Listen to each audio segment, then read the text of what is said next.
En la madrugada silenciosa de un otoño indiferente, Lucía caminaba sin rumbo fijo por las calles húmedas de Madrid, envuelta en un abrigo prestado que no le pertenecía y en una vida que ya no reconocía como suya.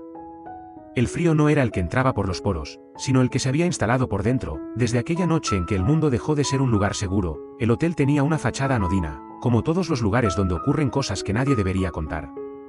Un error, un pasillo equivocado, una puerta abierta a medias, y la historia que nunca debió comenzar. Nadie le preguntó si quería formar parte. Nadie se detuvo a mirar sus ojos antes de apagar la luz, a la mañana siguiente. El silencio fue lo único que le acompañó. Ni promesas, ni nombres, ni respuestas. Solo el eco sordo de un cuerpo que empezaba a cambiar y un corazón que no sabía si debía temblar de miedo o de amor. Cuando la prueba marcó positivo, no lloró. Se quedó inmóvil, como si el tiempo la hubiera congelado. Y aún así, muy dentro de ella, algo dijo: no lo sueltes. Este pequeño no tiene la culpa de nada, pero el mundo no comparte la misma ternura. En la casa de los Martínez, donde los cuadros de familia colgaban rectos pero los lazos estaban rotos, Lucía no encontró comprensión. Su madre, o quien decía serlo, la miró como si fuera un error que debía ser corregido antes de que manchara el apellido. Las palabras interrupción y vergüenza se repetían más que su nombre. En el consultorio, el médico hablaba en voz baja, como si la decisión fuera ajena, como si el futuro fuera solo un papel más. Con tu condición, si decides interrumpirlo, puede que no vuelvas a quedarte embarazada. Esa frase se clavó más hondo que cualquier juicio. Lucía no respondió. Se limitó a colocar su mano sobre el vientre, como si quisiera pedirle perdón a alguien que aún no había nacido. Luego se marchó. Sin ruido. Sin confrontación. Solo con esa pequeña certeza ardiendo en los bolsillos: serás madre, aunque el mundo no te reconozca como tal. Los días siguientes fueron grises, pero distintos. Se alejaba de la familia, de las comodidades, del apellido. Dormía en habitaciones prestadas, trabajaba limpiando lo que otros ensuciaban. Nunca pidió nada. Solo guardaba la foto borrosa de una ecografía como quien guarda un mapa hacia un lugar que tal vez nunca llegará. Pero no tuvo elección. En el momento del parto, apenas consciente, alguien más decidió por ella. Cuando despertó, el bebé ya no estaba. Ha sido dado en adopción, le dijeron. Nadie le explicó cómo ni a quién. Solo quedó una habitación vacía y un eco de llanto que nunca logró borrar. Lucía no preguntó. No gritó. Solo se levantó, recogió su abrigo y salió caminando bajo la lluvia. Aquel día aprendió que no todos los dolores necesitan lágrimas.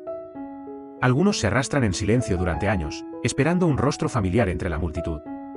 Y así pasó el tiempo.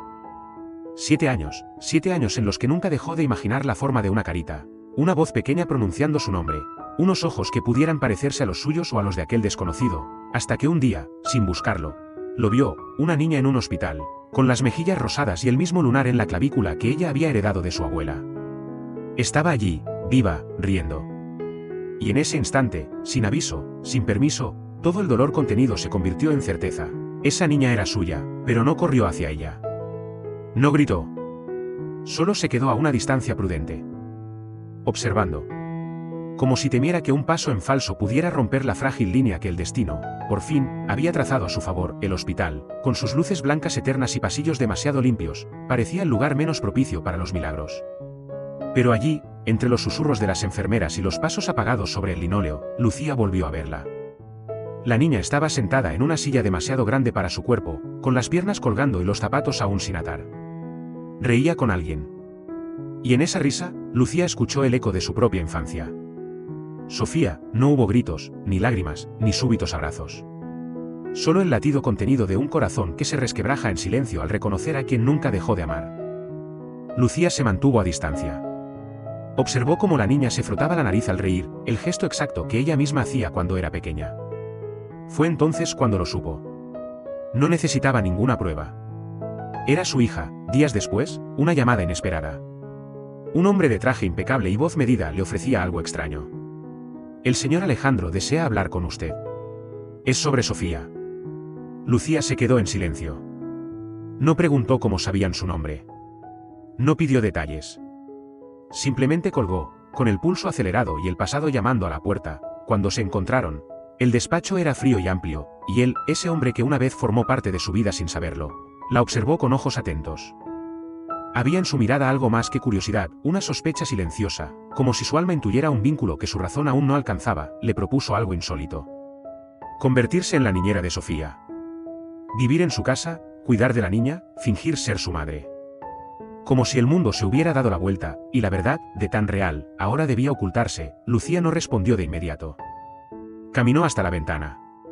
Miró el reflejo de sí misma en el cristal, preguntándose si seguir ocultando su identidad era una traición, o una forma de amor. Luego, giró lentamente y habló, por primera vez con claridad: 5 millones. Esa es mi condición. Alejandro no preguntó por qué. Solo la observó, como si intentara adivinar de qué estaba hecha una mujer que podía poner precio a su silencio. Aún así, desprender ternura. Al día siguiente, Lucía cruzó el umbral de la casa de los Ortega como una sombra. Nadie sabía quién era realmente. Nadie sabía que en su pecho habitaba un corazón que latía solo por la niña que ahora dormía en la habitación contigua. Sofía la recibió con una sonrisa tímida. ¿Tú eres mamá?, preguntó con voz baja. Lucía titubeó, luego asintió sin palabras. En ese momento, entendió que no todo lo falso es mentira. A veces, mentir es la única forma de quedarse. Los días comenzaron a pasar. Sofía la seguía a todas partes.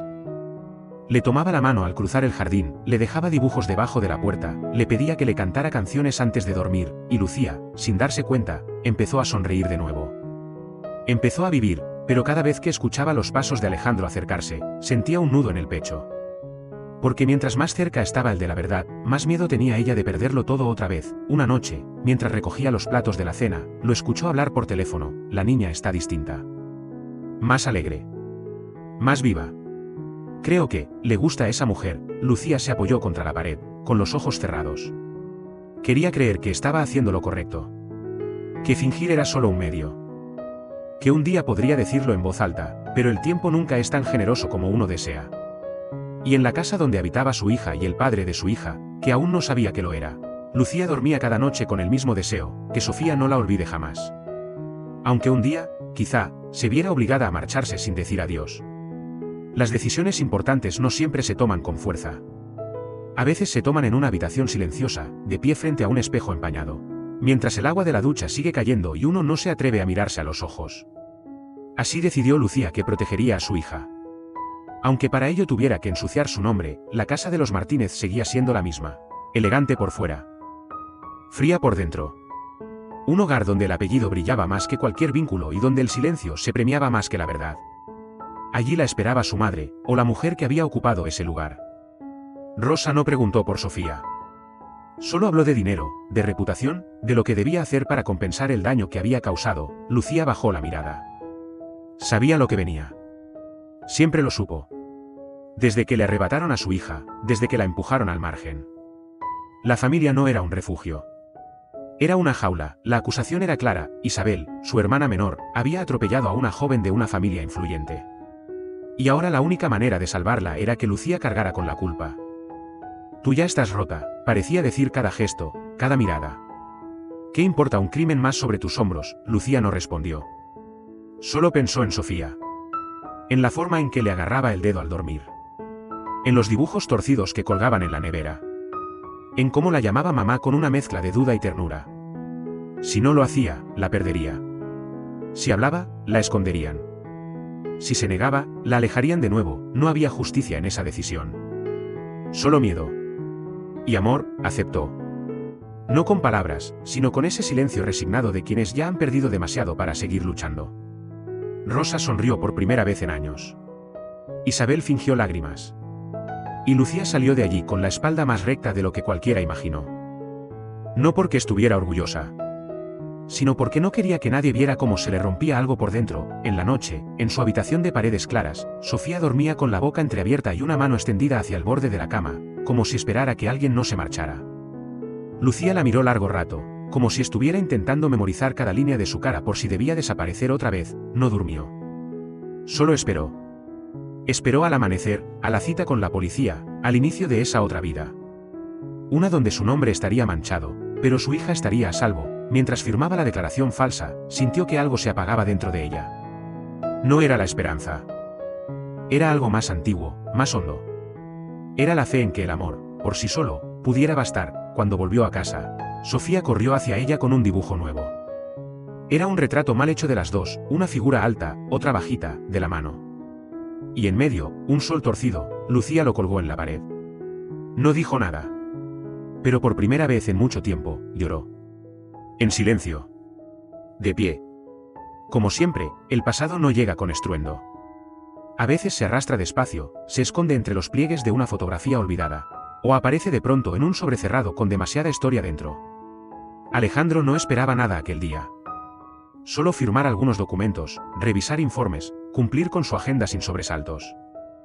Pero el sobre estaba ahí, encima de la mesa, con una nota escueta del asistente, resultados ADN. No lo abrió de inmediato. Lo sostuvo un rato entre las manos, como si ya supiera que lo que contenía no era solo un dato médico, sino el giro inesperado de una vida que hasta entonces había creído comprender. Cuando al fin rompió el sello, no hubo música de fondo, ni un viento que agitara las cortinas. Solo silencio. Y la palabra que nunca había imaginado leer, coincidencia biológica completa, fe. La niña a la que había criado con más devoción que razón. Aquella a la que había enseñado a leer, a montar en bicicleta, a reconocer las estrellas. No era hija de otro. Era suya. Se quedó quieto durante largo rato. Ni una palabra, ni un movimiento. Solo sus ojos, oscuros y desbordados, clavados en la hoja, como si no bastara con leerla una vez para entenderlo, y luego pensó en ella. En Lucía. En la mujer que había aceptado ser niñera de su propia hija. En cada gesto contenido, cada caricia disimulada, cada mirada que se le escapaba cuando pensaba que nadie la veía. Todo encajaba. Todo dolía. Esa noche no pudo cenar.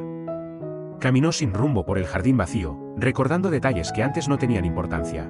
Como Lucía sostenía la cuchara de té, cómo se agachaba a su altura para hablarle, cómo su voz temblaba ligeramente cuando pronunciaba su nombre. No era teatro. Nunca lo fue, no la enfrentó. No le exigió explicaciones. Solo la observó en silencio, como se observa algo frágil que uno teme romper si se acerca demasiado. Y comprendió que no estaba enfadado. Estaba herido. No por la mentira, sino por todo lo que habían perdido por no hablar antes. Lucía, por su parte, ya lo sabía. Lo intuyó cuando evitó su mirada durante el desayuno, cuando su respiración se volvió irregular al ver el sobre en la mano de Alejandro. Sabía que el momento había llegado, no huyó. No mintió. Solo recogió algunas cosas, besó la frente de Fe mientras dormía y dejó una nota corta, manuscrita, sin florituras, gracias por cuidarla. Pero ahora, me la llevo, pero no llegó lejos. Alejandro ya estaba en la puerta. No dijo su nombre. No la retuvo con fuerza. Solo formuló una pregunta, suave y directa, como si no necesitara confirmación, solo valentía. ¿Por qué nunca me lo dijiste? Lucía bajó los ojos. No había una respuesta que pudiera cambiar lo que ya había pasado. Pero en el fondo, ambos sabían que no hacía falta decir nada. Porque entre ellos ya no era cuestión de palabras, sino de silencios demasiado largos y heridas que compartían el mismo origen. Fe los esperaba arriba, aún dormida. Ajena al temblor de los adultos, al nudo que se había deshecho por fin, y por primera vez en muchos años. Lucía alzó la vista y no huyó. El miedo no siempre se presenta con gritos ni con puños cerrados. A veces se cuela por debajo de las puertas, se desliza en forma de amenaza susurrada o se esconde en una llamada que nadie debería recibir. Lucía lo sintió de nuevo esa tarde, cuando el teléfono sonó 3 veces y una voz conocida, demasiado serena para lo que decía, susurró: «Sabemos dónde está la niña». No preguntó cómo habían llegado hasta Sofía. No pidió explicaciones. Solo cerró los ojos un instante y sintió como todo el aire salía de su cuerpo, como si la vida volviera a recordarle que no se puede ser feliz durante demasiado tiempo. La habitación estaba en penumbra. En la mesilla, una taza de té a medio terminar, aún humeante. Al fondo, la fotografía de Sofía dibujando bajo el sol, capturada en un día que ya parecía demasiado lejano. Lucía se sostuvo el abdomen con una mano, como si el cuerpo supiera antes que la mente que algo muy frágil estaba a punto de romperse. Volvió a esa casa, la de su infancia, donde nunca hubo lugar para la ternura. Rosa y su hija Isabel estaban allí, como siempre, firmes, calculadoras, vestidas con ropas caras y corazones cerrados. Habían tomado a Sofía. No para amarla, sino para negociar. La amenaza no era directa. Era peor. Estaba dicha con sonrisas falsas, con manos que ofrecían té mientras escondían el veneno. «Colabora con nosotras», dijeron. De lo contrario, no sabemos qué podría pasarle. Lucía escuchaba sin pestañear. Por dentro, el miedo la desgarraba. Por fuera, solo se limitaba a sentir con la cabeza. No tenía otra opción. Volvería a mancharse, una vez más, si eso significaba proteger a su hija. Esa noche no volvió a casa. Se quedó en un apartamento que apenas conocía, frente a una ventana sin cortinas, mirando cómo la ciudad se encendía lentamente, sin darse cuenta de que una madre lloraba en silencio por no poder abrazar a su hija. Alejandro notó su ausencia de inmediato. No necesitó confirmación para saber que algo iba mal. ¿Fue al colegio?, preguntó. Nadie sabía dónde estaba Sofía. Nadie la había visto. Entonces todo se activó. Llamadas, investigaciones, órdenes. Y en medio de esa urgencia, una certeza: la única persona que podía entender lo que pasaba era Lucía. Cuando la encontró, ella no dijo hola. No pidió ayuda. Solo lo miró a los ojos y con una voz más cansada que rota, murmuró: «Tienen a nuestra hija». No hubo necesidad de discutir. Él tampoco preguntó por qué ni cómo. Solo apretó los labios, dio media vuelta, y comenzó a preparar lo necesario.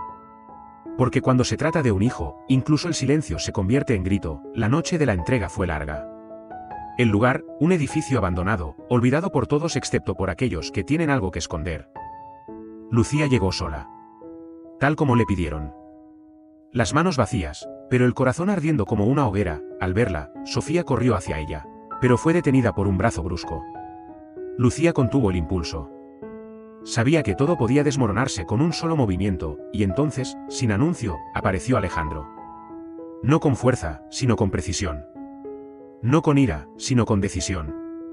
Como un padre que por fin entiende que ya no puede seguir observando desde la distancia. Lo que ocurrió después no fue una escena de acción. Fue una coreografía tensa de miradas, silencios y pasos medidos. Sofía cayó en sus brazos. Y por un instante, todo fue paz, pero en el fondo, Lucía supo que nada sería igual. Que esta vez, aunque lo habían conseguido, algo se había quebrado dentro de ella.